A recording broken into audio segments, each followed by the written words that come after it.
బాలీవుడ్ ని ఫెయిల్యూర్స్ నుంచి కాపాడేందుకు రంగంలోకి దిగాడు అక్షయ్ కుమార్. సామ్రాట్ పృథ్వీరాజ్ అంటూ హిస్టరీని రిపీట్ చేస్తానన్నాడు. బయోపిక్ తో బాక్స్ ఆఫీస్ లో కిక్ ఇచ్చేందుకు వచ్చాడు. మరి ఈసారి అక్షయ్ ప్రయత్నం ఫలించిందా? Take a look. Bollywood hero Akshay Kumar, మాజీ మిస్ వరల్డ్ మానుషి చిల్లర్ ఇద్దరూ కలిసి చేసిన ప్రయోగం పృథ్వీరాజ్ మూవీ. వరల్డ్ వైడ్ గా ఈ సినిమా రిలీజ్ అయింది.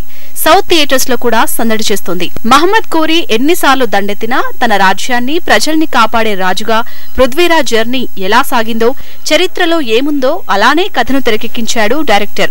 కథనంలో భారీ మలుపులు లేకుండా సింపుల్ నెరేషన్ లో సాగుతుంది పృథ్వీరాజ్ మూవీ ప్రయాణం. పృథ్వీరాజ్ గా అక్షయ్ లుక్ బాగున్నా ఆ పాత్ర సోల్ మిస్సింగ్ అంటున్నారు. మానుషి కూడా సోసోగానే ఆకట్టుకుందంటున్నారు. ఇక మిగతా పాత్రలు ఘోరీ పాత్రలో విలనీ పర్ఫార్మెన్స్ తేలిపోవటంతో ఇదో డాక్యుమెంటరీలా ఉందంటున్నారు.